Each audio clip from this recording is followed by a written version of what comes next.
Sveikinuosi su jumis, žiūrovai, kurie įsijungėt šį podcastą ir sveikinuosi su tavim, Benai, kurį kalbinsiu šio podcast'o metu. Sveiki, žiūrovai, įsijungė šią tinklalaidę podcastą vadinamą ir sveikas Gyti. Labas. Šis podcastas yra pirmasis mūsų šių metų, 25. Tai sveikinu jūs, žiūrovai, su naujais metais, sveikinu tave, Benai, su naujais metais. Ar kada yra jau nebeadekvatu sveikinti? Aš manau, kad jau dabar yra nebeadekvatu, nes jau turim pavasario jau 4 mėnesį turim jau pavasario jau vidurį, kaip tu sakai, ir manau, kad truputį prašovėm su tuo pasveikinimu, bet kad nieko tokio. Tai nieko tokio, tikrai svarbiausia būti mandagiam. Tikrai taip. Pakalbėsim iš tikrųjų apie tave, apie tavo sportinę karjerą, kaip tu čia atsiradai. Bet iš pradžių aš norėčiau paklausti, buvai atostogose, tai kaip tavo atostogos, kur tu buvai? Viską man čia pasakok. Viską, nuo pat pradžių. Taip. Tai su šeimomis, tiek su mano šeima, tiek su mano panelės šeima išvykom į Portugaliją, į Madeirą, į labai miniatiūrinę salą šalia Afrikos saly, netoli Afrikos ir vandeninė. Tai vienas įdomus faktas, tai kad vienas iš pavojingiausių oro uostų visoje Europoje, tai šiaip viskas buvo gerai, tvarkoj, oras irgi labai geras, vaizdai stulbinantis, panoraminiai, visur tiesiog viskas. Vandenynas blizgėjo, dangus buvo gražus, saulėtas, turėjom ir lietingų dienų, bet reziumuojant, atostogos praėjo labai šauniai, daug keliavom, daug ko pamatėm. Daug vaikščiojom, daug haikinom, maudėmės vandenyne, aišku, šaltoka dar buvo, bet išsimaudėm, užsidėjom čeką vadinamą, tai vaizdai tikrai atpirko viską, kol Lietuvoje dar buvo apsiniaukę. Jo, aš mačiau Stravoj, tu vis nuolat įsikeldavai, taip. Tos visus haikus, tai aš taip žiūriu, įkeliu nuotrauką, galvoju, eik tas sąžinė, kad labai fainai. Man tai visada, aš visada norėjau į tą Madeirą nuvaryti ir net ten kažkoks, tos pačius Havajus, kas yra, atrodo labai fainai, bet nežinau, aš turiu kažkokią fobiją tų atvirų vandenynų, dar neseniai Netflix'e žiūrėjau La Palma šitą serialą, kelių serijų apie katastrofą, vienu žodžiu, tsunamis tą visą salą nušla ir galvoju. Tikrai nevažiuoju, tikrai neatskrisiu iš niekur, bet toks vieno žodžio, kur tikrai norėčiau, bet reikia gal prisiruošti. Man buvo taip, kad aš prieš įlipant į lėktuvą, užsidėjau ausinės, pasileidau irgi vieną iš... Persižegnojau. Vieną iš mėgstamiausių podcastų, kur klausau, tai Proto Pemza, tai ten, kur tokia kriminalą, istorija, ir ten buvo būtent tas įrašas apie lėktuvo katastrofą. Ir aš tiesiog sėdžiu lėktuvės ausinėm ir sėdžiu ir klausausi, kaip lėktuvas krito žemyn, išgyveno tik viena moteris. Tai toks sėdžiu, galvą krapštau, bet... Koks šansas, galvoju. Jau per vėlų. Jau buvo per vėlų, tai va. Ok, supratau. Tai vieną žodžią rekomenduoji? Vienareikšmiškai, sakyčiau, kol dar nėra tai populiaru, kol dar nėra tikrai visi nukeliavę, tikrai verta. Tiesiog reikia padaryti tokį apšilimą, kaip sakant, Lietuvoje pasivaikščioti, užlipti bent jau porą kartų į Trijų kryžių kalną, pasivaikščioti Vingio parke, parinkti kilometrų ir tada galima keliauti ir... Tai 100 kilometrų taką Vilniaus? Aš taip nedariau, man nereikėjo, bet buvo tikrai ir iššūkių, kai reikėjo daug laiptų užlipti, tai ir nelygių paviršinį, ir nestabilumas, bet šiaip tai, sakau, tikrai atsiveria vaizdai, tai jeigu norėsi, galėsi parodyti nuotraukas po mūsų pokalbio. Gerai, būtinai. Ok, tai tu labai daug... kaip aktyviai praleidai tas atostogas, daug vaikščiai, daug haikinai. Kaip tu su tuo dylinai? Ar sunku buvo, nesunku buvo? Kai realiai visą laiką nuo pat vaikystės buvau, negaliu sakyti spaudžiamas, buvau kartu su šeima tokia aktyvi, sportiška, tėvai mėgėjai vaikščioti, ar prie jūros, ar su dviračiais, ar šiaip kažkur. Tai man toksai nuo vaikystės atrodo, kad aš ir nėra sudėtinga vaikščioti. Plius esu labai aktyvus žmogus. Labai sunku man sėdėti vietoj, noriu vis kažką daryti, vis kažką veikti ir labai sunku yra prisiversti prie tokio pasyvaus poilsio, kuomet reikia kur nors prie jūros gulėti, relaksuoti. Tai Retai, bet išeina kartais. Bet dažniausiai norisi ar kokią skraidančią lėkštę pamėtyti, ar kokį nors... Smėlio pilį pastatyti. Smėlio pilį irgi tenka kartais pastatyti, bet tinklinį, tarkim, pažaisti irgi, tai irgi smagu, tai man toksai labiau patinka aktyvus laisvalaikis negu pasyvus laisvalaikis. Jo, žinok, tu pasakai ir aš taip galvoju, žinok, visiškai taip pat, tarpme, lygiai taip pat, aš negaliu sėdėti ant to gulto. Vat praeitą vasarą, 24, kai buvom Italijoj, Semilė, tai atsiguli, 20 deginasi, knygą skaito, aš sėdžiu, nu greit, ką dar, nu tai pagulėk, ką atsiguliu. Ir taip pat, reikia kažką daryti, einu, žinai, pabėgioji, eini, išsmaudai, kažką, tai einu čia kažkaip parduotuvę, reikia. Taip, aš suprantu, kad turi minty, tai man, sakau, visiškai irgi identiškai mes panašus. Jo, bet, žinok, reikia išmokti tai atsipalaiduoti, tai kažkaip jau aš tą atostogų pabaigą mūsų, tai kažkaip jau atsiguli. Labai gerai, aš telefoną pasitačiau, žinai, podcast arba kažkokį video, guli, tai deginėsi, pasivartai vieną kitą pusę. Tai jo, tai aš tą...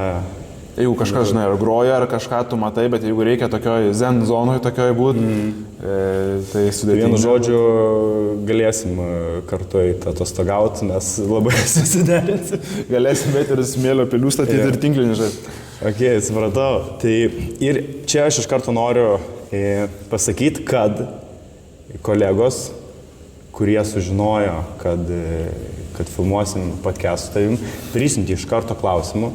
Ir pirmą klausimą aš noriu iš Richardo. Dėmei. Kaip sportavimas vaikystėje prisidėjo prie tavo asmenybės dabar? Tai visų pirma, sportą pradėjau ne dėl savo norų, visų pirma. Nebuvo iš manęs toks noras, aš buvau toks šiek tiek ir stambesnis, mėgdavau darželį pavalgyti už kitą dar vaiką, po porcijų paimdavau daugiau, man patydavo skaniai pavalgyti, tai buvau biškai didesnis ir turėjau problemų su keliais. Ir tėtis, bandydamas pasikonsultavus su daktarais, su medikais, sako, jam reikia operacijos. O vaikui 5-6 metai, tėtis sako, nejuokauk, tikrai nedarysim operacijos tokiam amžiui ir vienas daktaras ar medikas parekomendavo į plaukimą. Tai mano pirmoji sporto šaka buvo plaukimas. Ėjau į plaukimą dėl sveikatos, dėl nugaros, dėl kelių, aišku, čia kaip ir standartinis ir kad išmokti plaukti buvo irgi aktualu, kaip čia žmogus iš Klaipėdos plaukti nemokės. Tai taip, tai plaukimas, sakyčiau, man visą pagrindą pastatė, viso sporto kaip principą draugų, turiu iki šiol netgi draugų, su kuriais vis dar bendrauju.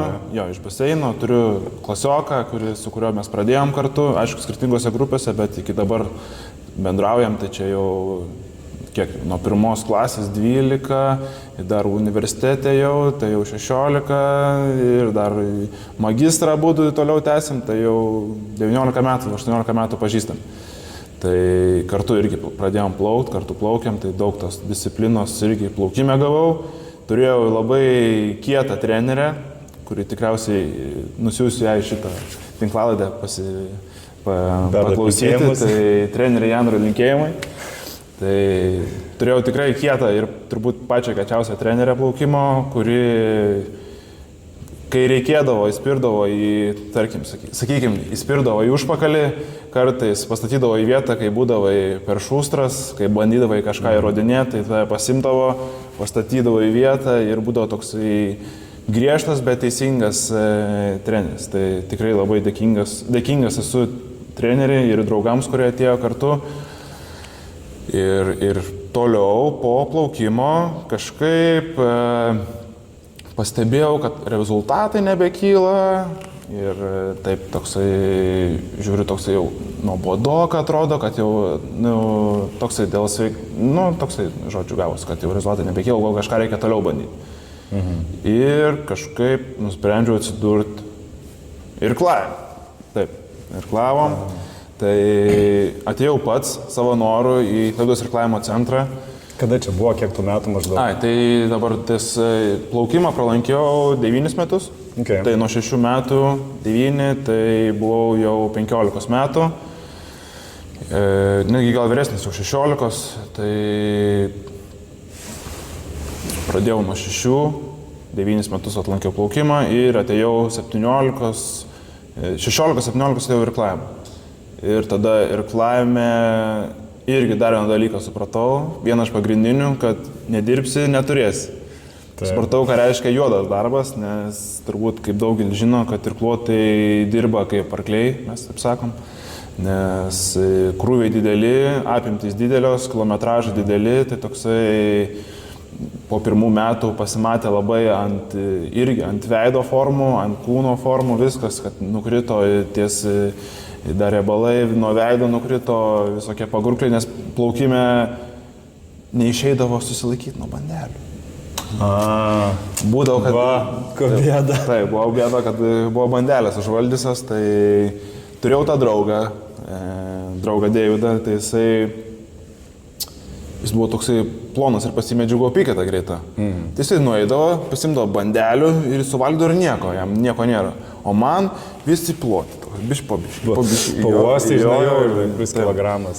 Tai matėsi ir biški šiek tiek ir ant manęs tos bandelės šiek tiek, nes po baseino išalkęs būni. Pilvas gurgė, nori iš karto valgyti, tai iš karto pasirinkti netikrą, blogą sprendimą.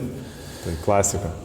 Taip. O irklavime tai matėsi ir ant veido, sakau, tai va. O irklavimą dabar jau praėjo ir klavu 7-8 metus ir šiuo metu nepasiskelbiau, kad esu baigęs karjerą, bet esu šiuo metu pristabdęs. Okay. Su mintimis, galbūt grįšiu, galbūt negrįšiu, tai dar nesakiau viso gero ir nesakiau iki tai jau. Okay. Aš dar apie tą pačią sporto šaką. Nesu aš galbūt iki galo susipažinęs, nežiūriu aš to olimpiadų, nežinau kaip tos distancijos, kaip ten vyksta, galbūt ir žiūrovai, ne visi susipažinę su šitą sporto šaką, kaip, ar taip, ar kaip jūs ten. Tai pats principas irklavimo, akademinio irklavimo yra tas, kad mes visą pagrindinį darbą atliekam kojomis. Tai ir privažiuojam, ir šitaip, ir šitaip, tai kaip įsivaizduojam, tai nebaidariuojam kaip baidarininkai ir nedarom taip, kaip kanonininkai daro. Tai visi mus maišo, bet mes jau esam susitaikę, kad jis pavadino, tai kaip to baidarės, kaip tau sekas. Čia kaip karate, kung fu, dziudo, tas pats. Tai mums irgi sakė, tai ką, baidarininkas. Ir to toksai mintys, aš ne baidarininkas, aš irkluotojas, tai toksai žodžiu. O kaip atrodo visas principas, tai olimpinė sporto šaka ir turim tik tai vieną distanciją, turim 2 kilometrus. Ir tuos 2 kilometrus irkluojam priklausomai nuo valčių klasės. Ir valčių klasių turim, pabandysiu pavardinti, turim vienvietę, turim dvivietę porinę ir dvivietę pavienę, tai reiškia pavienę su vienu irklu. Porinė reiškia su 2 irklais vienoje rankoje. Tai čia jau taip. Toliau eina keturvietė. Tai keturvietė gali būti porinė ir gali būti pavienė. Porinė keturvietė? Taip. Ne, yra šitaip. Ten yra 2 irklai, vienas irklas didelis ir mostus darom iš šono arba į kitą šoną. Bet tai irklas yra, vienas irklas apie 2,5 metrai kažkur. Vienas pavienio irklas. Tavo ūgio. Nu, aukštesnis už mane, žymiai aukštesnis. Gal netgi meluoju, gal netgi 3 metrų labiau, gal 3 metrų. Vienas irklas. Tai ryškiai aukštesnis. Vandenį yra ką veikti. Vandenį tikrai. Pabandykit už galo pasimti irklą ir taip. Nu taip. Varyti. Tai turim toliau aštuonvietę. Ir aštuonvietė yra tik tai pavienė. Porinės nėra ir... Ir kur man... 8. Jo, 8 irkluotojai plus mažylis vairuotojas. Hebramobilis. Nu taip, tai reikėdavo daug susidirbimo ties 8, tai teko visose valčių klasėse pasėdėti, bet labiausiai specifiška, kaip pasakyti, daugiausia laiko praleidau tai ant pavienio irklo, ant vieno, ant kairio borto, nes dar yra kairys dešinys bortas, tai buvau kairys bortas. Daugiausia laiko praleidau keturvietėj, pavieniai ir aštuonvietėj, sakyčiau. Okay. Tai su rimtais vyrais nesakydavo, kad pavienininkai vyrai patys stipriausi ir patys kečiausi. Aišku, čia porinio irkluotojai supyks ant to, nes jie yra kečiausi, tai mes irgi pykstame. Visada būna. Tai vieni kietesni, kiti kietesni. Tai, yeah. Tai teko išvažiuoti ir Europos čempionatą, ir Lietuvos čempionatuose dalyvauti, ir tarptautinėse regatose, ir smagiuose po visą Lietuvą, kaip pasakyti, po visą Lietuvą. Pagrindinės vietos tai Trakai, tai ten, kur visi irkluotojų gimtinė, tai ir geriausios sąlygos.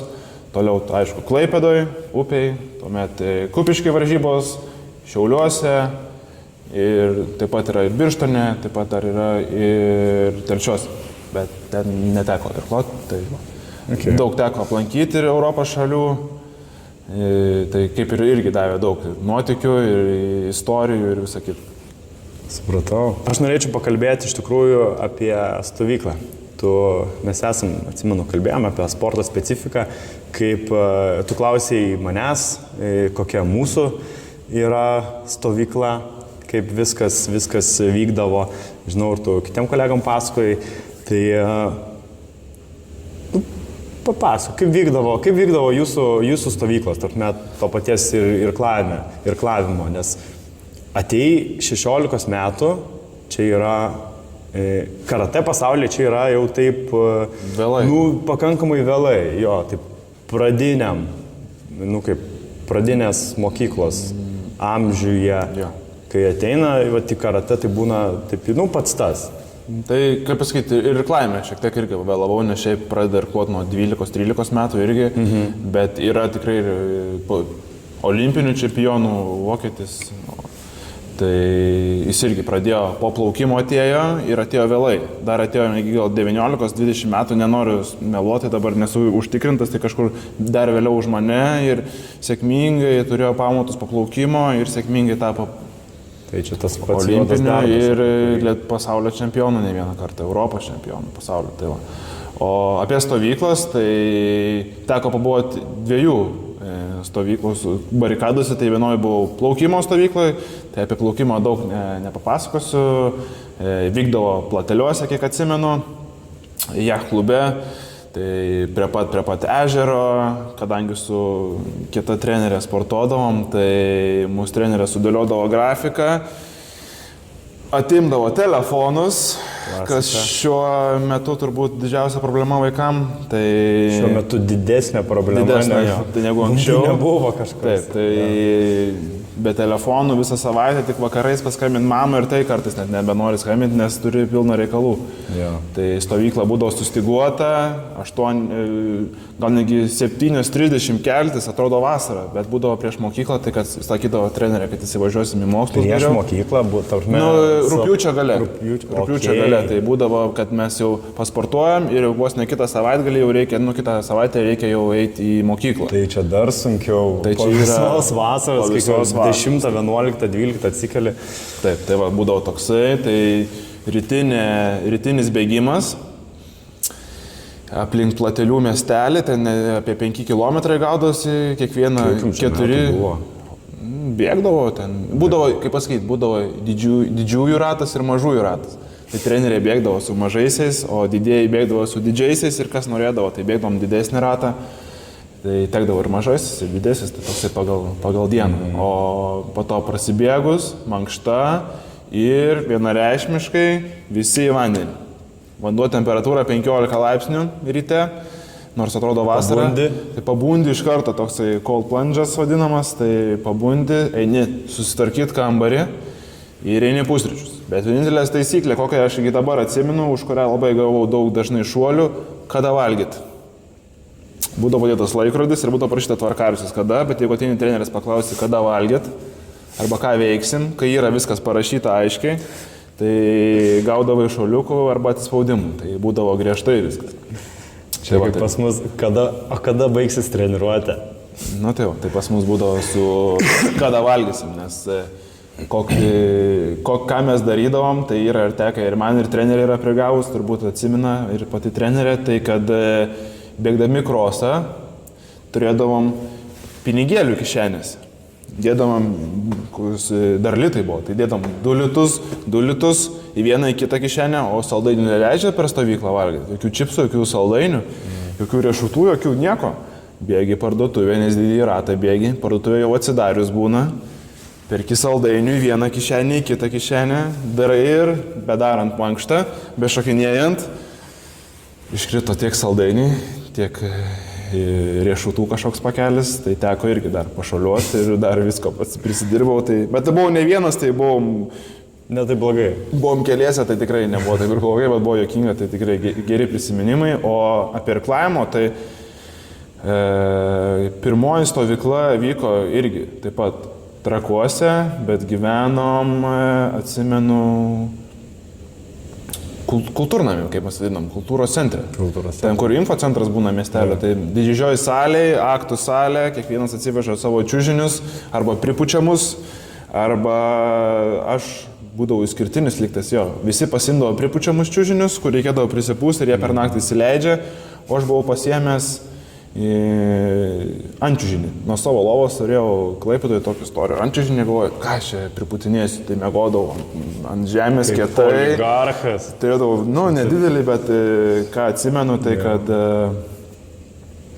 dabar palyginus, tai turbūt neišvežtų niekas vaikų taip, nes sąlygos gal nebuvo pačios geriausias, kai ant didelio, visi gyvena vienam kambarį, net ne kambarį, salėj.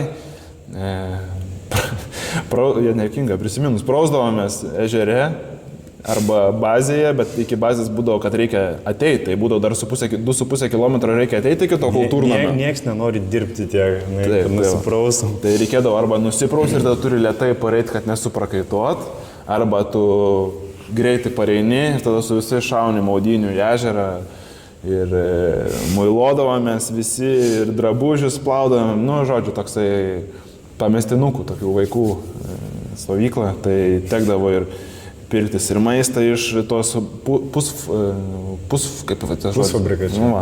Ačiū už pagalbą. Tai šitos tekdavo pirkti dribšnis visokius, tokius. Tai. O po to, jau, kai jau buvom vyresni, kai jau turėjom pasiekimų didesnių, kai jau Lietuvos čempionatui ruošdavomės dar kažkam Europos, tai jau gyvendavom bazėje su visais kitais olimpiečiais, tai jau tai būdavo jau, kaip pasakyti... Praeidavo iškeltą galvą? Ne, eidavom, nuleidę galvą olimpietis, o sveiki, tai būdavo labai smagu gauti paspaudimą, nes matydavai per teliką, žinodavai, kad čia sportininkai, tai spaudi ranką iš visų jėgų, kiek gali, nes... Neplauni. Plaudavom. Neplausi už tos rankos. Ne, nes būdavo, kad žinai, kad kitą dieną vėl ateini, tai gali vėl panaudoti, tai galėdavai plautis rankas, nebūdavo tokios problemos, tai smagu būdavo suteikti... Būnant 1,85 m, dar jau per vasarą kažkuria paaugau, tai sutikdavom Saulių Riterį, Rio vice čempioną, tai 2,5 m, gal netgi aukštesnis, didelis dėdė būdavo, tai ir letina didelė būdavo, tai smagu būdavo paspausti ir gaudavai motivacijos prieš treniruotę, nes matydavai, kad turbūt seka kažką žiūri. Tai va. O po to jau paskutiniu metu netgi leisdavom kartu laiką su visais olimpiečiais. Piknikai, pokalbiai, pokeris vakarais. Tai... Azartinis žaidimas? Tai be pinigų. Tai tiesiog būdavo smagu. Tai va. Tai tokios ir stovyklos dabar.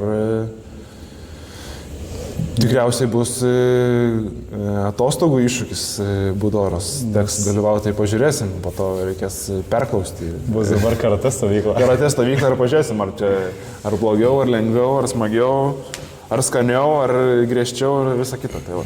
Jo, šiaip, kokias mes darom stovyklas. Ne, šiaip pačios pirmos Budoros stovyklas, aš irgi labai puikiai atsimenu, mes gyvendom irgi tokiuose namukuose, lovas, of course, kiek mūsų 12-15, vienam kambarys, 4 kambariai, 12-15 kiekvienam kambarį, tu nulis privatumo, yra lovas, spintutė ir viskas. A, spintutė turėdavo? Turėjo. Mes tu tik lagaminą, nes viską dėdavai lagaminą ir tada, jeigu tu gyveni salėje, tai tu aktų salėje buvo širmos tokias padaryti. Tai tu galėdavai, kas pirmesis atbėga, tas galėdavo širmą užsidėti. Atbėgi į klasę, pačią pirmą pamoką, meti kuprinę, mano galas. Tai va.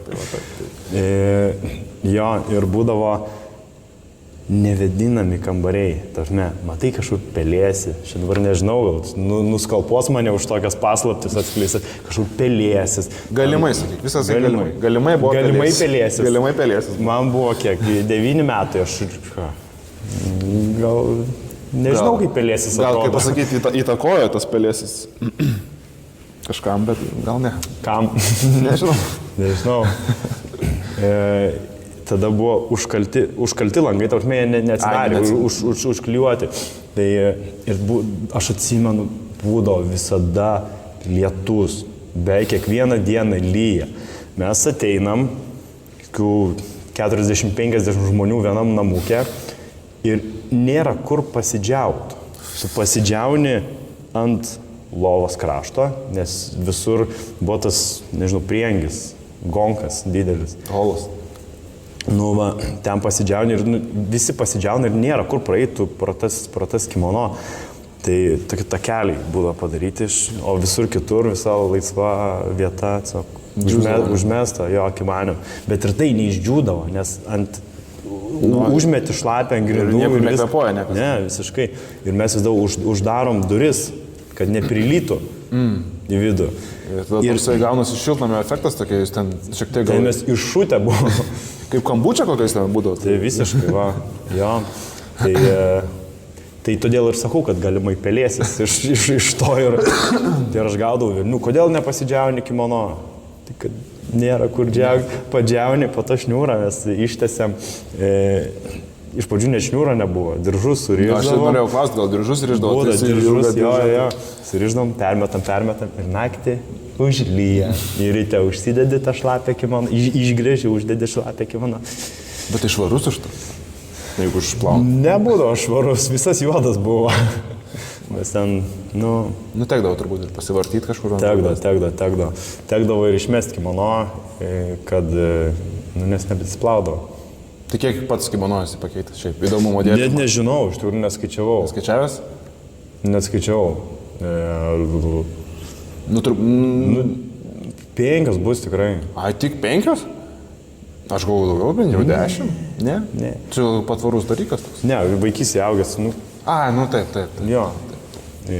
Dabar turiu 3. Vieną darbinę, kitą darbinę. Kitą parodinę. Kitą gražią parodomąją. Jo, tai tom stovyklom iš tikrųjų būdavo visokiausių. Gal turi kokią vieną kitą istoriją, kokią linksmesnę iš tų stovyklų. Jie vienas klausimas. Nežinau, dabar galvoju, praėjo čia tas, kaip pasakyti, tas iki teisminis, kai jau nebebaustai už kažkokius blogus dalykus, nežinau. Jeigu negali pasakoti prieš kamerą viešai, tai... Patreoną reikia susikurti. Buvom vaikai ir viskas vyko galimai. Tai tiesiog, viskas vyko galimai viskas išgalvota, galimai.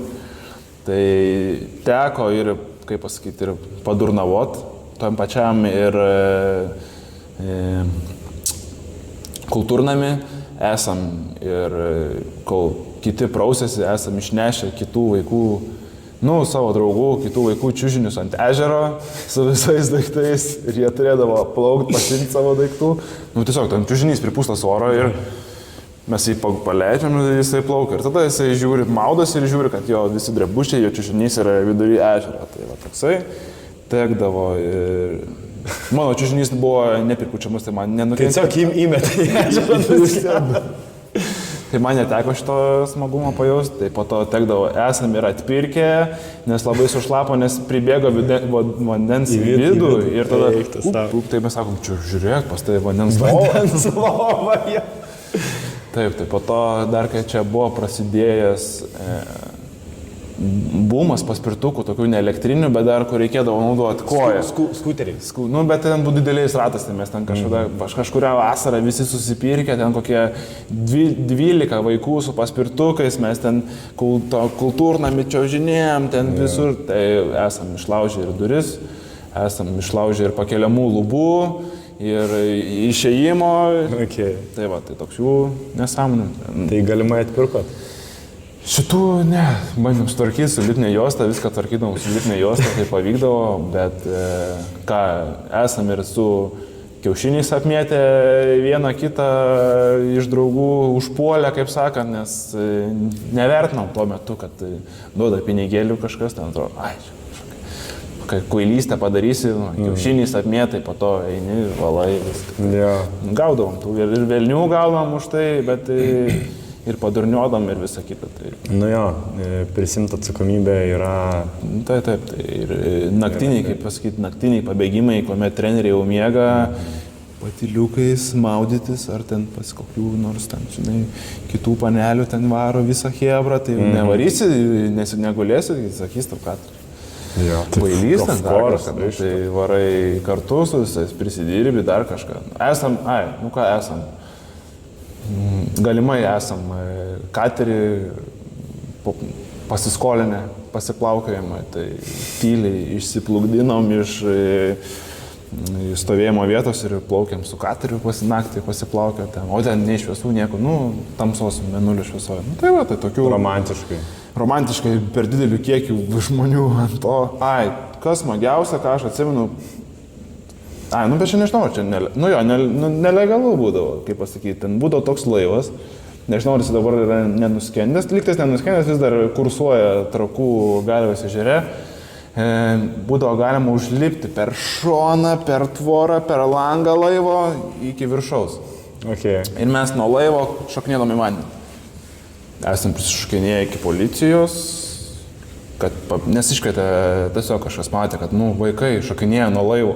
20 vaikų šokinėja nuo laivo. 20 tiek buvo daug. Tai visi norėjo daug pašokinėti. Ne, tai aš suprantu. Tai va, tai esam. Bet tai tu čia klausyk drąsus.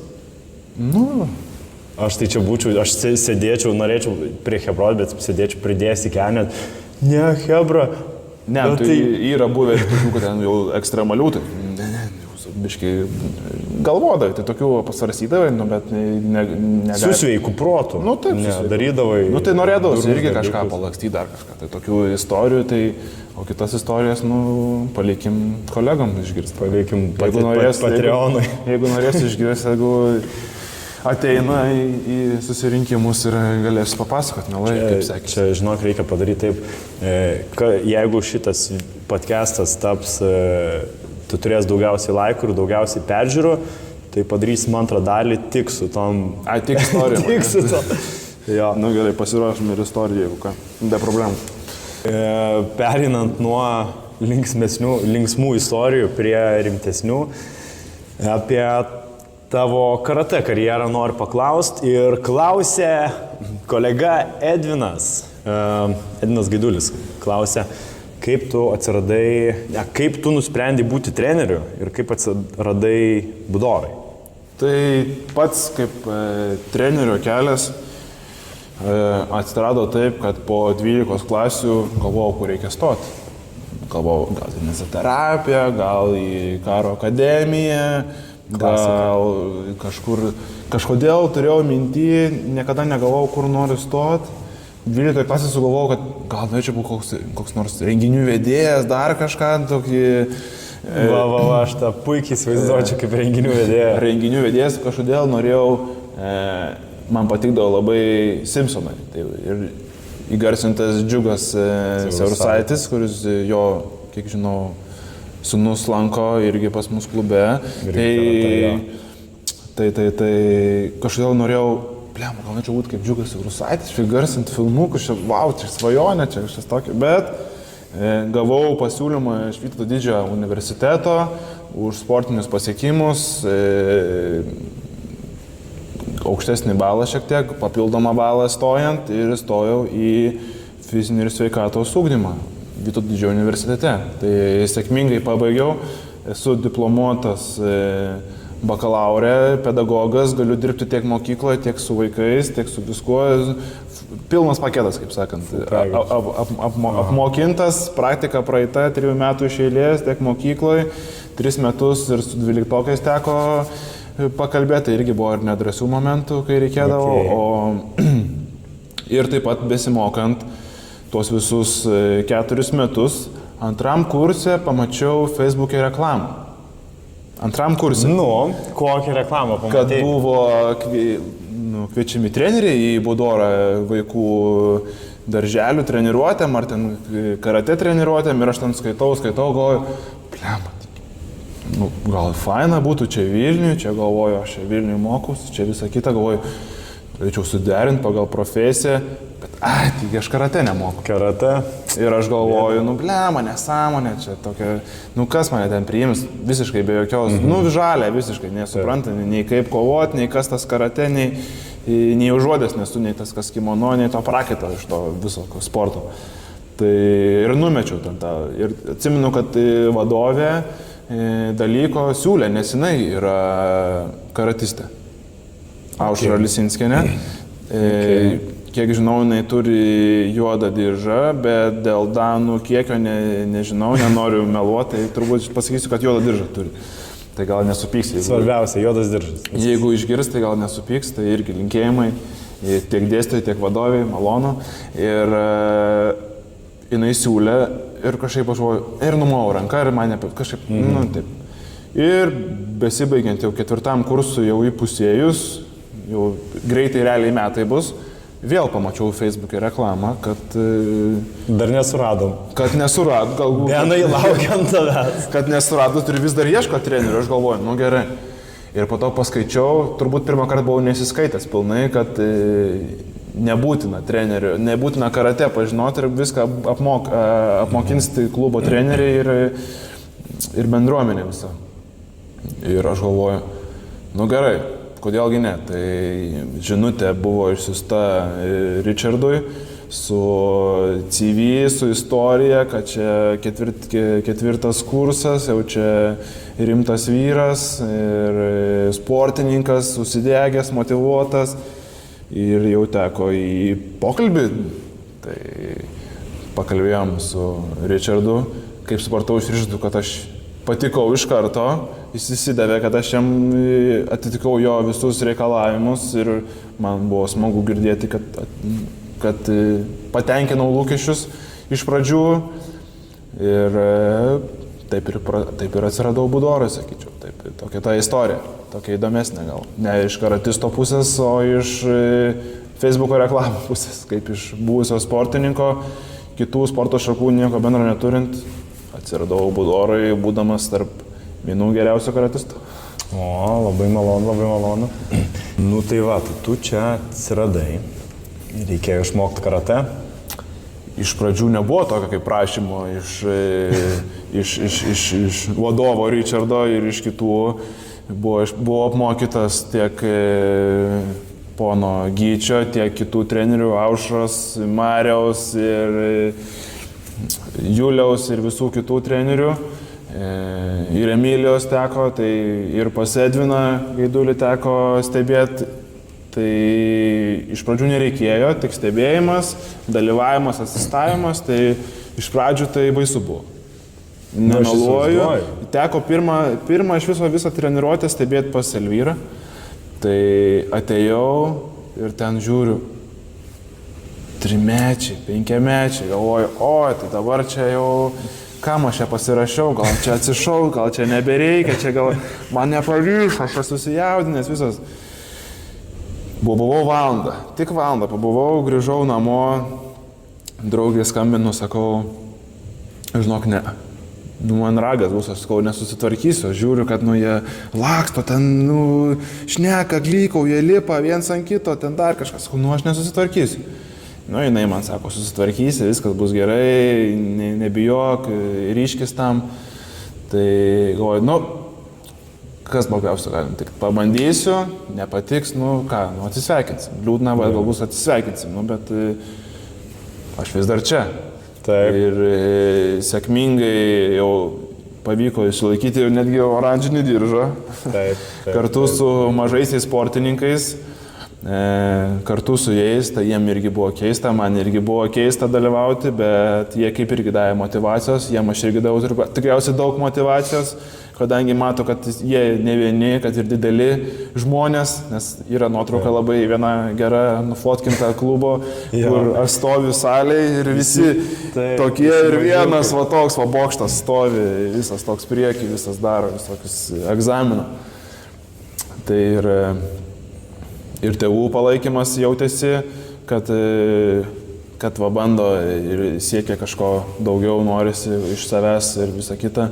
Ir iš kolegų spaudimas buvo, nemeluosiu, kad visi norėjo, kad tai menai, kada diržas. Tai of course. Tai išlaikius oranžinį, tai kada dabar kitas jau. Kada mėlyna juostelė. Kada juostelė, kada jau mėlynas diržas, tai jau irgi. Tai planuose yra ir toliau ir iš pradžių buvo sudėtinga, bet su praktika, su kartojimu viskas išeina. Jo, tikrai taip. Ir čia aš norėčiau Giedrimo klausimą užduoti. Kokį įspūdį padarė oranžio diržo egzaminas ir kokie lūkesčiai buvo gal to paties egzamino? Tai nesitikėjau, kad po manęs bus upelis, kaip sakant, darant judesius, dabar užkrito vaikščiojimas. Zenkucų dačiai. Zenkucų dačiai, jo, tai man šitas buvo sudėtingiausias, kai reikėjo suktis visaip ten taip, tai po manęs buvo upelis, įtupstė visą laiką stovėti. Ir aišku, kolegų pastabos ir pašaipos tokios per dantį traukiančios, kad, pasitemk, biški įsities, pasitemk, kitūpk. Tai iš jų pašaipos, čia ne pašaipos, čia paskatinimai, čia tik paskatinimai, iš geros valios. Taip, aš nepriėmiau kaip įžeidimo, tikrai labai dėkingas visiems, kurie dalyvavo ir kurie padėjo išsilaikyti oranžinį diržą. Aš stebėjau tą egzaminą, tai galiu pasakyti, kad tikrai buvai gerai pasiruošęs. Šaunu. Nes pas trenerių įgyti buvo atlikta pirmieji pratimai visi. Tai va. Tai va taip. O lūkesčiai kokie, tai kad iš pradžių buvo baisu, nedrąsu, viskas pavyko ir džiaugiuosi ir tikiuosi eiti toliau. Tai tikiuosi atsakiau į Giedrimo klausimą. Man tai pavyzdžiui labai fainai iš tikrųjų, kad tu pats eini, mokaisi, išsilaikai tos diržus, rodai savo pavyzdžių, kaip jūs su vaikais esat, tam pačiam lygiai, taip galima, sakyti. Eini, mokaisi kartu su jais, tu išmokai, tavo oranžinis diržas rodo tai, kad tu žinai, nes irgi, pavyzdžiui, man fainiau, kad treneris, jeigu turėčiau mažų kleckiukų, pradedančių karatę sportuoti, tai ir treneris mokytų oranžinio diržo techniką be diržo, ar kad su oranžiniu diržu, tai man žymiai aukščiau būtų tas su oranžiniu diržu. Taip, tas oranžinis diržas, tai pirmas mūsų diržas, bet tu atėjai iš plaukimo, iš visiškai kitokios perspektyvos. Ir atėjai ir kartu mokaisi, tai čia, persikvalifikuoji. Tai čia man pagarba yra. Taip, tai man visą laiką kažkaip nepatikdavo ir jaunystėje, paauglystėje konfliktuoti. Ir turėjau tokių žinių, kaip boksuotis, kaip ką, bet pačių kovos menų, kaip reikia ten smūgio dar kažką tokių greitų, staigių, tai nebuvo buvo visiškai žalias, bet... Jo, tas kiemo kovotojas. Toks kiemo, bet ir tai ne konfliktiškas, o gerėtis, tai visada žodžiais ir jeigu ką, tai kojas. Tai problemų bėgant neturiu, tai ką greit bėgu, tai viskas taip spręsdavos pas mane. Ilgos kojos, tai lėki greit. Ką nuplauk galėtų? Noriu, ką plaukti. Nuo manęs, tai jeigu būtų ežeras, tai plauktum aš nepasivyčiau.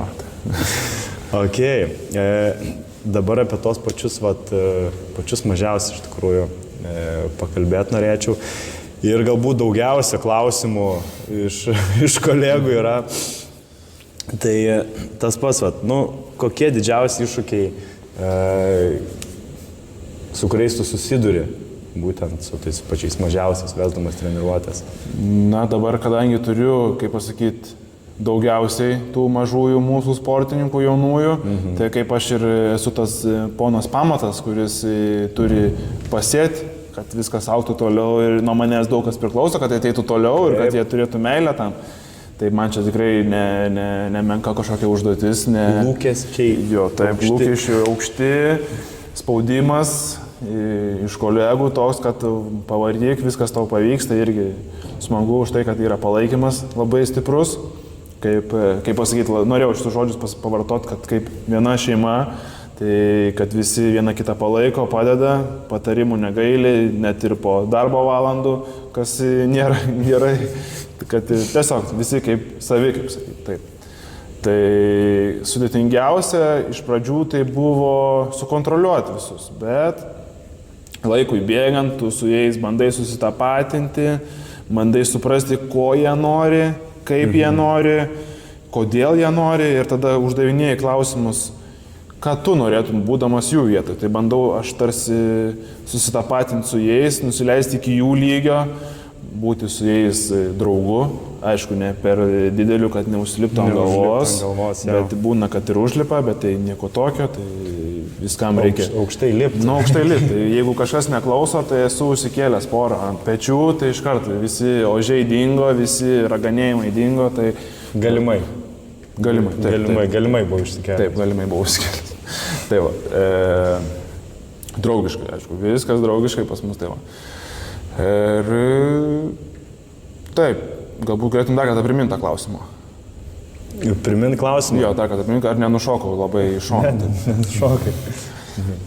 Kokie sunkumai? Sunkumai. Nu, tai sunkumai, tai sakau, kaip ir buvo, kad sukontroliuoti, o ir bandyti jiems paaiškinti gal, kodėl mes tai viską darom. Tai, pavyzdžiui, kai darom treniruotės pradžioje susikaupimą, mokuso, kodėl darom nusilenkimus, kodėl reikia būtent taip stovėti, kodėl reikia klausyti, nu, tokios disciplinos, tokios tvarkos disciplinos. Tai... Ką tau pačiam reikėjo suprasti? Jo, tai man irgi reikėjo suprasti, kodėl mes tai darom. Tai aš ir klausiau, ir kitų trenerių, ir kodėl mes tai darom, kodėl mes čia turim nusilenkinėti, kodėl mes čia dar kažką darom. Tai ir man irgi buvo įdomu, tai visą informaciją iš vyresnių diržų, patiems jauniausiam, tai ir manau, kol kas visai neblogai sekasi jiems viską perduoti. Vaikai laimingi, džiaugiasi, apsikabina. Ir smagu sulaukti ir iš jų reakcijų, džiaugsmų ir kad jie nori eina treniruotės ir kad džiaugiasi išvydę trenerį, tai irgi toksai kaip man jau įvertinimas ir jau džiaugsmas širdį, kad jau ateina ir laukia. Džiaugiamės, labai smagu. Vaikai laimingi, treneris laimingas, mes laimingi, tai va, kad puikiai laimingi, sekasi, kad gerai išmokinom. Taip, tai va, tai. O kaip gaunasi, kad tie vaikai ateina, tai turbūt nėra tokios didelės, kaip pasakyti, problemos man su jais bendraujant. Tai taip pasakyčiau, trumpai. Ok, labai fainai. Tai vienu žodžiu, pagarba treneriai plaukimo, kurie išugdė labai puikų sportininką, pasėjo labai gerus pamatus. O kokie, pavyzdžiui, tavo pagrindiniai tikslai dirbant su darželinukais, kai tu, kom tu vadovaujasi, vesdamas treniruotės ir kokias būdo savybės ar asmenybės savybės bandai jiems išugdyti? Tai pagrindinės, kaip ir prieš tai minėjau, tai kada disciplina ir tvarka, kas turbūt ir iš tėvų labai norisi, kad jie namuose būtų susikaupę, tam tikrose vietose irgi būtų susikaupę, disciplinuoti, klausytų labiau, nes girdžiu atsiliepimų iš tėvų, kad treniruotės padeda būti labiau disciplinuotam vaikam ir labiau klausyti. Tai irgi dėl to džiugu. Ir taipogi pagrindinės savybės, tai sakyčiau, išmokti bendradarbiauti tarpusavį, nes aš sakau, kad mes esame visi kaip komanda. Visi turim dirbti draugiškai, jeigu draugas nukrito, duodam ranką, kad nesityčiojam, kad palaikom vienas kitą, jeigu sunku ar dar kažkas, tuo pačiu ir tolerancija, tai čia kaip ir įeina į tą, tai atkaklumas, tikslų siekimas, tai tokių, kaip pasakyti, jie nesupranta, kad jie tą daro, bet aš suprantu ir tėvai supranta. Tai aš manau, kad čia jų svarbiausia, kad jie nežinodami, kad kažką daro, kad jiem būtų geriau, jie daro per viską per tą linksmumo formą. Kaip ir universitete irgi minėjo, kad reikia visus vaikus per linksmybės, per žaidimus juos įtraukti ir jie tada nesupranta, kad jie čia kažką. Tu gali kažką pasakot, rimtus dalykus gali pasakot, jie klausosi ir jie galvoja, Ir tada bandymas yra, kaip pas juos įlysti galvą, pagalvoti, ką jie galvoja. Bet kai jie klausosi, tai suprantu, kad jie supranta viską. Tai smagu dėl to. Tai labai fainai.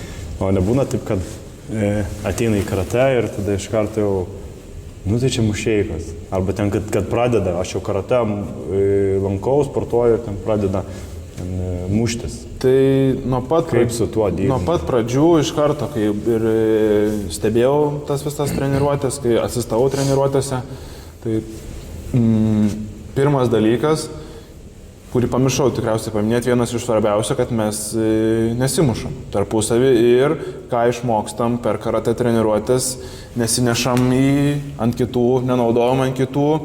Ir sakau, jeigu norit padūkti, sakau, norit pasitrankyti dar kažkas, sakau, ateikit pas mane, prieš mane, sakau, galite įsilieti, ką norit. Sakau, jo, aš jums, sakau, galiu delnų, sakau, palaikyti, jeigu neturit kur dėti energijos, sakau, ant mane, sakau, šokit, aš, sakau, su jumis parungtiniausiu, dar kažką mes padarysim, bet, sakau, ant kitų jokių gyvų, nes, sakau, sužinosiu, kad arba kitas skriaudžiat, ar šaipotės, ar puolat, sakau, nu viskas.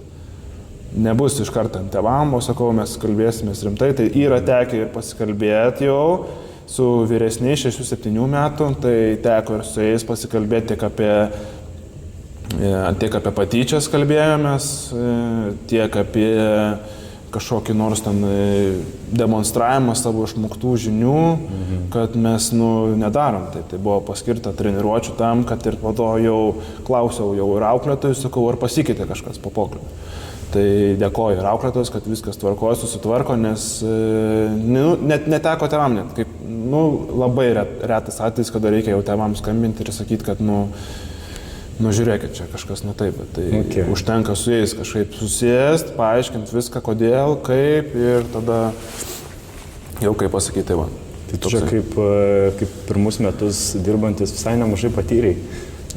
Patyriau, sakyčiau, ir šilto, ir šalto, teko ir per treniruotės, kam blogą pasidaro, teko ir pavalyti tam, kas blogą pasidarė, tam, kas kažkam blogai, į tualetą palydėti ir nosį krapštant kraujas pradėjo bėgti ir tą kraują reikėjo pavalyti, tai tokios problemos nėra, kai tiesiog suprantu savo rolę, suprantu savo pareigas, suprantu, ko vaikai tikisi, ko tėvai tikisi, ko pats tikiuosi ir suprantu savo tiesiog net ne kaip darbą, o kaip pašaukimą gal net, nes jaučiu, kad esu savo vietoje. Tai čia toks gilesnis. Jo. Ir čia norėčiau užduoti, nežinau, patogų, nepatogų klausimą iš Elvyros. Taip, Elvyra labai mėgsta matyti, papaukit, žinai, patraukti. Ar darbas su vaikais neatgrasino savų vaikų turėjimo? Nes aš taip tu paskui ir aš taip galvoju, toks geras tėvas būtum, toks ir, žinai, griežtas, žinai, bet ir toks teisingas. Tai kai pačią pirmą treniruotę žiūrėjau Elvyros, tai tikrai galvojau, blemo, čia vaikai, tai čia orakas, tai čia galvoju, visi tokie neklusnus, visi vienodi, galvoju, o Dieve, tai čia tikrai aš nenoriu ir čia tikrai nereikia, bet dabar, kai ateina ir tie patys 3 metų, ateina vyresnių, tai jų meilė man ateina treneriai, aš jūs myliu. Tai aš irgi turiu tą meilę atiduoti atgal, tai irgi apsikabinu ir atgal ir visa kita, tai labai smagu iš jų gauti, tai tikrai neatgrasiau, gal netgi ir daugiau supažindino, tikrai daug pamokų išmokau, kaip reikia prieiti, ką reikia pasakyti, tai tikrai tokia, sakyčiau, labai gera praktika tiem, kurie mato, ar ten tėveliai kažkokie, ar iš šono draugai pažįstami, sako, o tu kaip tu susitvarkai su tais vaikais? Yeah. Sakau, tai eini ir tvarkaisi, tai sakau, tu nepabėgsi nuo to, tai turi surasti vis tiek kažką daryti. Aišku, ir paskaitos daug padėjo, nes buvo su vaikai, kaip reikia dirbti su vaikais, kaip reikia juos prieiti, kaip reikia jų paklausti, dar kažką. Taip pat yra ir dažnėja atveju, kuomet ateina vaikų, kurie turi tam tikrų sutrikimų, sveikatos sutrikimų, dar kažkokių nematomų tokių dalykų, dėmesio, visokių, visi supranta, apie ką aš kalbu. Tai taip pat buvo mokymai, kaip su tokiais vaikais reikia elgtis, kaip su jais prieiti, kaip visą kitą. Tai pas mane, sakau, daug pamokė, daug taikau dalykų, ką išmokau ir aš manau, daug ką įsinešiu irgi iš to viso. Vienu žodžiu, dalykų, tai neatgrasė visiškai. Neatgrasė, supratau. Vienu žodžiu, kaip aš suprantu, daug ką ne tik tu išmokai vaikų, bet daug ką tu pats išmokai. O, tai vienareikšmiškai. Aš juos mokinu vienų dalykų, jie mane mokino visiškai kitų, nesusijusių su karate, o tiesiog su gyvenimu jų ateina, pasakoja viską, kad aš ten turėjau, sapnavau, kokie mano mėgstamiausi gyvūnai, tada atsimeni kažkur, paklausi, kaip to dramblys laikosi, tai tada, akis užsižiba, kad tu atsimeni mano dramblio draugą, ten, žodžiu, tai piešinius dalina jau po truputį, pakvietimus į gimtadienius jau gavau keletą, kaukę dramblio gavau iš to pačio vieno vaikinuko, tai jisai labai jam patinka drambliai, jisai piešia juos ir pats, sakau, tu pats nupieši, žiūriu, kad aš pats taip nenupiešiu tokio dramblį. Jam 5-6 metai, sakau, tu čia nupieši tą dramblį? Sako, jo. Geras. Sakau, aš taip nenupiešiu, sakau, tu šaunuolis. Duodu ten ir paspalvint lapų, tai irgi taip. Sakau, atneškit, parodykit, taip pavartai, žiūri, kad blemba visai moka jaunimas ir mintis savo spalvas parinkti kitokias, kurių tu neparinktum, nuspalvinti kažkokį nors katiną žalia spalva visokiam spalvom, tai ar ten kačiuką kokį, ar ten paukščiuką padaryti, juodą dar kokį nors ten visokių spalvų baltą. Ok, supratau. Dar galbūt vieną iš tų pačių klausimų. Labai daug, kiek tu darželių turi, keliose darželiuose dirbi? Šiuo metu 4 turiu. 4 darželius. 4 darželius turiu. Turiu 80 kažkur mažųjų sportininkų. Kaip tu spėjai? Kaip susitvarkai? Tai dabar, kadangi magistro studijas pasiėmiau, norėjau, galvoju, jeigu mokausi, tai mokausi iki galo. Dėl doktorantūros nežinau, bet gal ir pasimsim į doktorantūrą, gal būsim pirmasis, nežinau, yra profesorių kokį nors klube? Yra profesorių? Doktorantūra. Yra baigę. Tai tada reikės lygintis į pačius geriausius tuomet. Tai yra magistrantai, yra doktorantūra. Įkūrėjas klubo. Bet verslo. Tai va, gal būsiu pedagogikas, koks nors profesorius ar dar kažką. Tai va. Tai mokytis niekada nevėlu, kaip aš sakau, tai ir kaip tėvai man įskiepydavo, kad visada mokykis, o ateis po to viskas, ko tu nori. Ir dabar tu savo mokiniams skiepi, mokytis. Mes taip linksmai, nebūnant taip, kad viskas sausai, o bandom linksmai taip. O sunkiausia dar kas buvo, kai turint 80 vaikų ir jų kiekis pamažėja, padaugėja, bet dažniau padaugėja, tai vis reikia atsiminti, kaip pasakyti, vardų tiek daug, tai gaunasi, kad yra šitą bėdą. Yra ką veikti ir įvairiausių tų vardų ir negirdėtų vardų, bet tada jau tų retesnių vardų, tai jau tada gali tikrai atsiminti, jau mintyse jau gali nupiešti tą žmogų ir tai labai. Tai dabar jau visų vardų žinau, jau nėra problemos, kad iš karto. Kategoriškai, iš karto žinai, kam reikia kažkokio pastebėjimą, ar klaidą, ar dar kažką, tai toksai va jo. Tai. Kai būna keli vaikai, to pačiu vardu vienoje grupėje, pas mane jau 4 benai yra. Tai va. 4 vienoje grupėje, 4 benai. Benai visi, ką? Tai pas mane vienam darželį yra 3 Oskarai, tai irgi. Oskarai, ką? Ja, tai dabar jau būna, kad tada jau pagal pavardę, ar pagal maikės spalvą Oskarai su balta maikė, Oskarai su mėlyna maikė, tai va toksai būna. Tai. Kas jaučiu, jam fainiau yra. Ne, tai tada gali maikės keisti, kaip sakyti. Taip. Ir tai va, tai.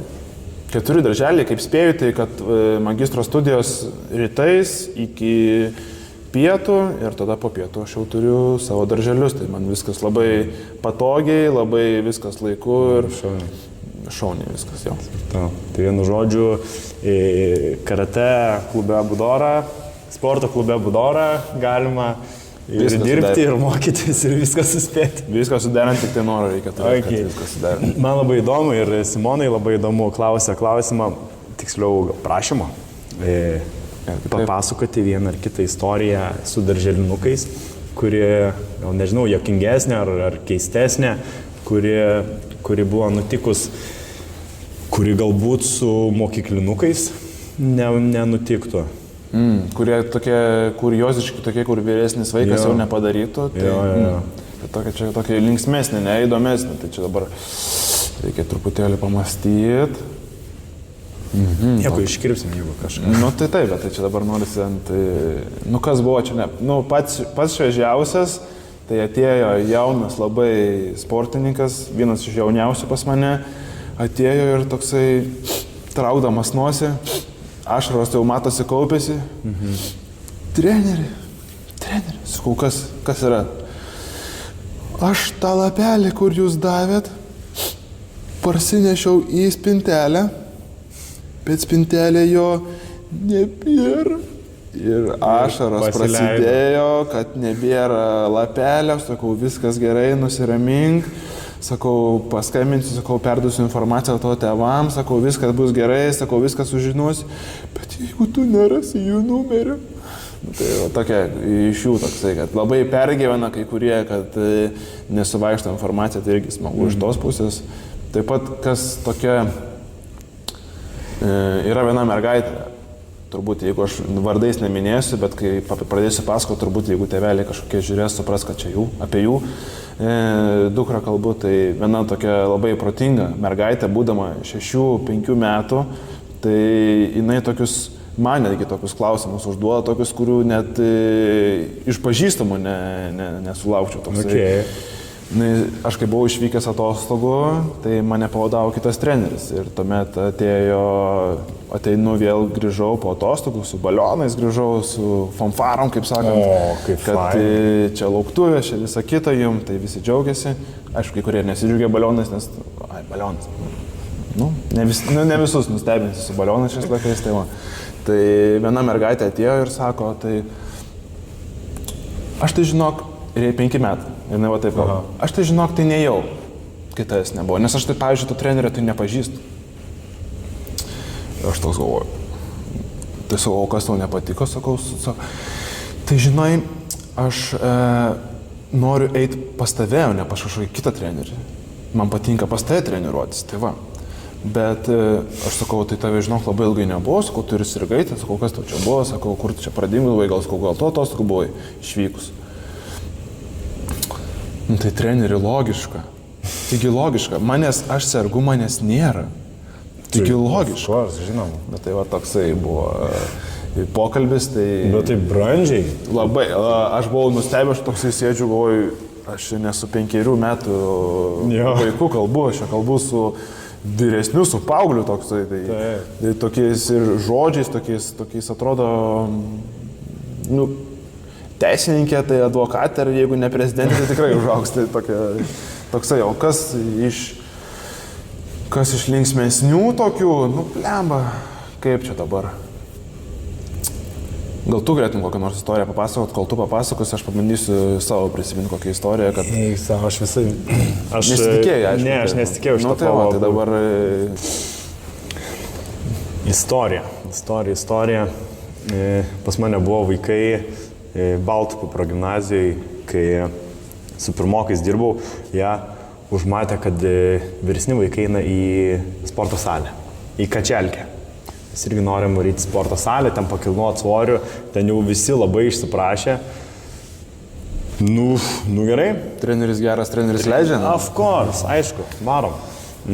Jo, tai pamokiau ten ir tą štangos stumimą ir bench pressą, ten jau su tą vaikišką štangą, be nieko, tu 0,5 kilogramo, bet nieko padarė, pritupimus, ten su hanteliuku pasiėmė, žinai, 2 kilogramų hanteliuką, ten pasimėtam su šituo, su jo, tas kimštinis kamuolys, bet ne kimštas, ten smėlio.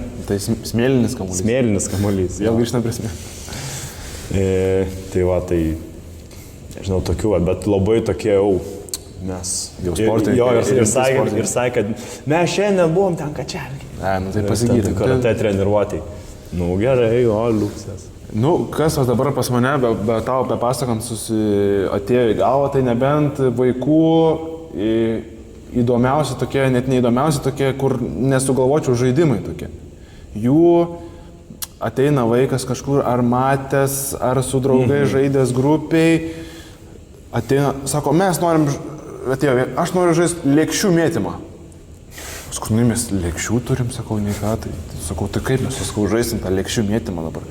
Tai aš atsisėsiu į vidurį, aplink mane bėgios vaikai ir aš tą pasėmęs mažus tuos kugelius plastikinius, kur per futbolą naudoja, sako, aš juos visus va šitai, mėtėsi, sako. Sakau, o tai tu parodysi, sakau, kaip čia reikia, kaip čia žaidžiasi dar kažkas. Nu gerai, tai visi susėdo ant soliuko, jisai šalia mane stovi ir toksai, sakau, nu tai papasakosi? Tai papasakosiu, visi sėdi, va tokie, klausosi, viskas, visi labiau klausė negu manęs per tą treniruotę, man rodos, taip gavosi, kad buvo suinteresuoti žaidimą įdomu. Tai visi tokie sėdi, klausosi tokie. Sako, nu gerai, sako, žaidžiam. Tai pasadinau ten 2, tai padarėm, daviau tų lėkštučių, jų vadinamų. Nu ir pačiam teko įsijaukti, man irgi patiko žaisti. Tai irgi lakščiau ratų ir po to aš, kaip pasakyti, pasiskolinau šio žaidimo idėją ir pabandžiau per visus kitus darželius. Tai įsiminė į mintis, tai pavadinau, taip ir pasiliko, lėkščių mėtymas kažkas ten, tai su herojais kažkoks ten, ar čia gyniušės, nu tokia jiems, žinai, patinka. Herojai tai va tokia ta istorija, tokia įdomesnė, kuri būtų, kad vaikų kūrybingumas ir vaikų toksai, tokių, kurie nesugalvotų turbūt mokykloje, o sugalvoja iš savo pasąmonės, iš kažkur matytų filmų kažkokius žaidimus, tai va toks. Pas mane ir aš dabar prisiminiau, sugalvoja žaidimą, sako, treneri, žaidžiam pizzą. Dabar visi, aš tikrai net nebejoju, visi žino, tai dabar kas pizza, ta pizza. Tai žaidžia per pas mane, dabar mokino ar mane šitą žaidimą. Aš tai sakau, ir aš tai, pizza, kaip tu pizza žaisi? Nu ten jie visi, sakau, man paaiškina ir aš nesuprantu. Čia irgi dar tais laikais, kai ten darželis, mokykla. Ir aš galvoju, koks lievas žaidimas, šiaip iš tikrųjų. Pamogę, pažaidėm, gerai, čekas uždėtas, niekada nebežaidė. Ai, nebežaidėt? Nebežaidė. Pas mane, tai žinau. Man jisai, aš nežinau, lievas žaidimas. Nu, aš tai dažniausiai dabar, kas iš pradžių man irgi buvo aiškinas, galvoju, sako, žaisim pizzą. Ir žiūrė, jau visi gulas. Sako, nu mes kokį norėtumėt žaidimą žaisti? Tai pizza. Ir visi vienbalsiai, pizza. Okay. O kaip, sakau, tai pizza žaisti? O jie jau visi pasiruošę tam žaidimui. Yeah. Tai čia tiem, kas nežino, kas yra pica, greitai papasakosiu. Tai visi turi atsigulti ant pilvo ir susikabinti rankom. Taip. Ir yra picos traukėjas, dėl kurio vyksta įniršiausios kovos ir daugiausiai diskusijų. Tai tenka man įsikišti ir tada padaryti skrido oro lėktuvėlis su burtais. Tai kai kurie vaikai jau žino, kiek, sakyk, o tu pradėsi nuo manęs skaičiuoti ar nuo kito? Ir jie jau mintyse žino, kokį reikia skaičių pasakyti. Tai jau kitą skaičiuotę reikia. Drum bacelė. Nu, aš turbūt nemoku dar, tai man tik tai skrido oro lėktuvėlis. Tai jie manęs paklausė, sakau, o nuo kurio pradėsi skaičiuoti? Sakau, tai nuo tavęs. Tai 20. Ir jie žino, kad tada ant jų baigsis ir jie bus, kaip pasakyti, traukėjai tos picos. Aš toks buvo, kaip tu suskaičiavai, po to man logiškai atėjo, kad, logiškai, kad čia taip. Ir tada jie pažaidė, tada kitų vaikų paklausė, ar nori žaisti pizzą. Ir pizza, sakyčiau, yra antras, trečioje vietoje pagal populiarumą žaidimas. Okay. Čia sugalvojau podcast'o video temą. Žaidimų šitas kvalifikatas. Tierlistas. Gradavimas. Tierlistai, jo. Reikės, gal visai ir nieko. Į naują idėją, taip jau. Rašykit komentaruose, jeigu jūs norite tokią video, pasisemsit idėjų. Nežinau, pirmam žmogui yra, faina iššūkis, bet po to tiesiog, kai pizza žaidžia, net ten, tarkim, 10 vaikų, gerai, 15. Vienam sunku būna, nes ten laiko. Aš sakau, darau taip, kad būtų draugiškai. Pavyzdžiui, jeigu vieną ištraukia, tai tada tas kitas, kurį ištraukė, jisai galvoja, kurią picos gabalė reikėtų traukti. Okay. Ir tada jisai su tuo pirmuoju traukėju kartu traukia. Taip. Tai čia toksai komandiškumo. Bet po to lieka ten 3 žmonės ir o kai 3 lieka, 12. Kai 3 lieka, tai aš jau sakau, skaičiuoju, jau matau, kad jau 3 ir matau, kad ten jau drakės, ar ten jau kažkas tuo susižeis, reikia jau nutraukti. 1, 2, 3, va, čempionai, 1, 2, 3, tai va, ir taip pasidarau ir tada, aišku, būna ir ašarų. Nes aš 4 buvau ištraukti. Na, bet dažniausiai džiaugsmas, tai va. Nu, tai su vaikais, darželinukais. Taip, ten visko gali tikėtis. Nuo šaukimo mamos iki aš į tualetą ir nebegrįžta. Nes pasirodo, užspaudė rimtesnį reikalą. Tai ta pati ir istorija dar viena gimė, kad pabuvo treniruotėje ir aš į tualetą. Ir tada aš žiūriu, kad jau 5-10 minučių nėra jau ir sakau, tai ėjau ieškoti. Tai palikau atsakingų šiek tiek, tai greitai, vienai minutei nubėgau iki grupės, sakau, kur dingo, sako, užspaudė rimtesnis reikas. Tai sakau, supratau, tai gerai.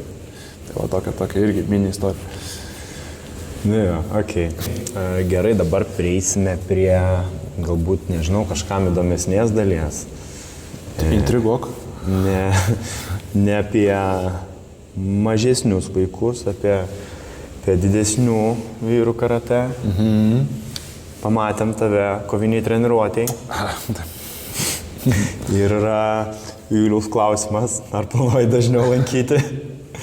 Sakei, kaip tik reikia, nežinojai, buvai tas kiemo kovotojas, savamokslis, tai dabar reikia išmokti kovoti taisyklingai. Tai dabar, jeigu tik praeitą, kaip tik savaitę ar užpraeitą savaitę, kaip tik ir buvo ta kovinė treniruotė įvykusi, tai tiesiog taip sukrito laikai, kad turėjau laisvą laiką, kurį galėjau dalyvauti ir iš karto sakau, reikia pasibandyti. Atėjau irgi, matau, pastatė mane kovoti, kaip sakyti, prieš mėlyną lygtais diržą ar mėlyną su jau žalia juostele. Mėlynas su geltona. Su geltona, atsiprašau. Kaip tu čia gali kitaip klysti? Atsiprašau. Tai pastatė, sako, kovojam. Jis buvo su bokso pirštinėm, be lemenės, pasako, tai, sako, Julius sako, tai pamokins biški, viską jūs kartu draugiškai. Ir aš galvoju, gerai, tai čia rankas laikome šitaip, gynyba ten, galvoju, gerai, iš rankų į galvą smūgiuoti negalim. Galvoju, gerai, tai čia biški žemiau rankas ir pamiršau faktą, kad galima iš kojų daryti, ką tu nori. Taip. Tai teko prasileisti 2 iš, nežinau, mano ūgis dabar 1,95, o priešininko ūgis koks buvo metras, sakyčiau, 7,5 gal toksai, gal netgi mažiau, ne? Iki 1,7 m. Tai va, dar mažes. Ir jisai sėkmingai užkėlė koją iki dešinio žando, gavau smūgį, nesitikėjau visiškai, nes pamiršau net apie tą visą tą dalyką, tai gavau krikštą pirmą savo, tai gerai. Po to atėjo jaunuolis, atsiprašau, sakau, viskas gerai, sakau, pats kaltas, sakau, viskas tvarkoja, sakau, aš pasimokysiu, sakau, mes padarysim revanšą, sakau, gerai, tvarkoja, sutarėm. Tai sutarėm su jo revanšą, datos nesutarėm kada, bet į kovinę grįšiu, reikia tikrai daugiau pasimokinti ir pačiam įdomu, tokios savyginos daugiau veiksmų ir įdomu ir... Jo, sakėme, laimingesnio beno jaučiu nesamatę. Tai ten gavosi taip, kad ten ir svorių nebeliko, tai trenerė kita Kotryna paėmė, reikėjo pasimti po 1-2 kg. Žiūriu, Kotryna atneša 3 kg. Ir reikia daryti smūgiavimus su 3 kg. Ir aš jau po pusės minutės, man jau rankos jau svyra ją pačią. Ir po to aš užšokdynė. Tai smagu buvo, tikrai kartosiu, jeigu tik iškrenta laiko, tikrai kartosiu, tai gal netgi ir šį penktadienį pasimatys. Reikės. Gal mes su tai aš pasimsiu jau galvos tada apsaugą, kokią nors šalmą. Šalmais, jo. Lemenę kokią arba dar kažką. Nėra čia. Yra lemenė. Už kadro. Jo, nusipratau. Didesnė, patį didžiausią šalmą. Tai čia užduot man Jelenos klausimą, kada debiutas varžybose. Ar čia dar per toli? Sakyčiau, dėl debiuto varžybose, ačiū Jelenai už klausimą, tai Dar norėčiau pasitreniruoti, nes man turbūt reikėtų stovėti prieš baltą diržą, kad suprasčiau dar kaip reikia, arba prieš oranžinį savo lygio, bet turbūt nėra tokio. Tiek dažnai nepasitaiko mano ūgio žmogus su oranžiniu diržu. Gal turbūt yra kažkur, Lietuvoje gal spėčiau, kad yra kažkur. Yra labai daug. Tai nebent su tokiu pasibandyti, bet manau, man per akis užtektų dar ir klubo esančių trenerių pamokymo ir su jų parinktinėjimo, kaip pasakyti, namų lygos debiuto, galėčiau tokį pavadinti. Mes turim debiutantų kategorijas, turim, kur tas pats Let's Join the Fight Together, kur Kaune klubai esantis su Kaukėnu paramos fondu jo susikooperuoja ir yra varžybos, kur ateina su oranžiai diržais, kovoja. Ten, man tai šiaip labai faina. Tai ateina dėdai ir taip bum. Nėra ten to techniškumo, labai vėlai pradėjo, bet pradėjo ir užlipti ant tatamio į varžybą. Šiaip man, kai suaugę žmonės neaugę su karate, pradeda sportuoti, kaip tu oranžinį diržą apsiginiai, kaip, nežinau, ta pati Aušra iš tikrųjų irgi, kiek jį buvo tų metų, netoli 30, jinai pradėjo sportuoti, va čia tuoj tas juodas diržas, ne už kalnų. Man žiūri faina. Pavyzdžiui, lipo ant tatamio, ta pati Raimonda buvo sudalyvavus, mūsų kolegos Viktoro mama sudalyvavus varžybose. Antrą vietą laimėjo. Sveikinimai. Taip, sveikinimai, Raimonda dar kartą. Tai čia, man čia yra žiauri fan. Čia kiti, esu girdėjęs iš jaunų sportininkų, tai čia kažką. Ten vos nepašaipom, aš taip žiūriu. Ne, atvirkščiai, čia labai faina. Man tai yra didžiausias toks, nežinau, inspiracija. Aš sakyčiau, kad dar šiek tiek porą kovinių treniruočių, ne porą, gal kokios, sakyčiau, Kitais metais. Kitais metais, aš manau, tada jau būtų ir galima. Gal jau kitais metais yra logiškesnis, nes manau ir per vasarą padirbėsim su treneriu Gyčiu ir su kitais kolegom. Drąsiai. Tai į karate stovyklą ateisim. Į karate stovyklas, visas kitas veiklas, tai manau dar ne pirmą ir ne paskutinį kartą gausiu smūgių į visas vietas, tai reikia šiek tiek dabar tą skūrą paauginti ant šonų, ne tik ant delnų nuo irklavimo, o reikia paauginti tą storesnę skūrą ir ant krūtinę šonų ir visą kitą. Tai trūksta praktikos, bet... Ne, krumplius reikia. Taip, krumplius. Krumplius daug atspaudimų daryti. Tai yra. Supratau. Kažkada. Kitais metais. Dėkim kitą sezoną. Kitais metais. 26 metų, gal jau iki 28 jau bus olimpinė šaka karate. Tikėtina, kad ne. Per daug jūsų yra turbūt. Tai mes pradėjom kalbėti apie varžybas ir jau iš karto. Kada diržas, kada juostelė, paloskė ant tavo diržo. Kada ant mėlyną juostelę? Kada mėlyną juostelę? Tai tikriausiai per artimiausią egzaminą, kokios nors čia bus organizuojamos, tai turbūt jau reikės ir kipti jau ir į jį. Katas, mokytis. Taip, tikrai. Dar neteko, tai turbūt reikės ir... Labai gerai. Tai reikės paplušėti ir pasistengti tikrai, nes mačiau iš kitų sportininkų jaunesnių, tai kad tikrai yra ką veikti. Žiūriu ir nesuprantu, kaip jie ten sukasi, kaip jie atsimena, kokį reikia daryti veiksmą su tom kojom. Pagausi. Menų sportas irgi. Taip, aišku, niek pagausi. Tai vienu žodžiu, ilgai matai save šitam sporte. Kol kas pabaigos dar nematau, tai kol kas dar pasidžiaugsiu dar šitokią pradžią, tai nebent kažkas nutiktų, bet turbūt neįvyks, turbūt to, kas numuštų. Tai aš manau, galim čia ir užbaigti. Tave įstumė į baseiną, atplaukiai iki valčių. Taip. Ne baidarių, ne kanojų, iki valčių. Akademinių valčių. Akademiškai atirklavai iki Vilniaus, iki karate ir dabar pradėjai savo trečią rimtesnę sporto šaką. Taip pavadinsim. Tai aišku, pradėjai sportuoti, pradėjai mokytis ir mokyti, tai aš norėčiau gal paprašyti tavęs gal paskutinio kokio nors patarimo mūsų žiūrovam, ar tai yra tėveliai.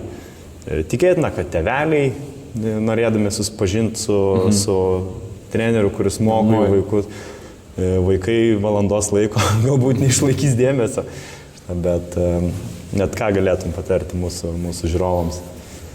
Tai pagrindinė žinutė turbūt visiems klausantiesiems, kad nebijokit priimti naujų iššūkių, kaip ir aš priėmiau, tai nebijokit kartais pasakyti taip, dėl ko aš esu žinomas šiame klube, dėl žodžio taip, tai nebijokit pasakyti taip, nebijokit išlipti iš komforto zonos, nebijokit būti išstumti į komforto zoną, taip pat būkite drąsesni priimti pirmus žingsnius, taipogi mokytis, ką man visada sakydavo tiek tėvai, tiek treneriai, mokytis, 3 kartus mokytis ir siekti savo tikslų, užsibrėžtų tikslų ir žinoti ir suprasti turbūt, kad visiems aišku, kad ir kelias iki tikslų nebus niekada lengvas ir kad norint pasiekti tikslų reikia ir kažką paaukoti, reikia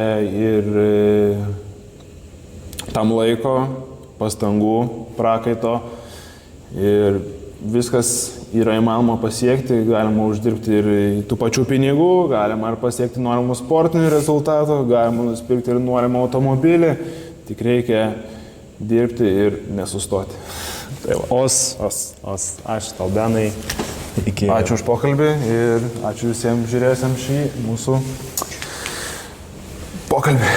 Ir nepamirškit spausti like, dalintis su draugais, prenumeruoti, varpelį ir parašykit komentarą, kas patiko, kas nepatiko, būtinai perskaitysiu. Mažai komentarų yra. Jo, nemažai peržiūrų, bet mažai komentarų. Komentuokit. Pakomentuokit, ten tikrai niekas ant jūsų turbūt nepyksta. Aišku, draugiškai pakomentuokit. Ir aš asmeniškai irgi pasiskaitysiu, turbūt reikės ir peržvelgti tą patį vaizdo įrašą, pasižiūrėti, kur galėjau kažką geriau pasakyti. Tai gal ir turėsim ir antrą dalį, arba dar kokiu nors istorijų. Su Ryčka laukia antra dalis. Taip, su Richardu, tai va. Tai aš dar negaliu eiti į antrą eilę, tai dar turbūt reikia man sulaukti savo kitų metų spotlightą. Arba čia tavo spotlightas, kai apsiginsi biržą. Gerai, Os. Ačiū.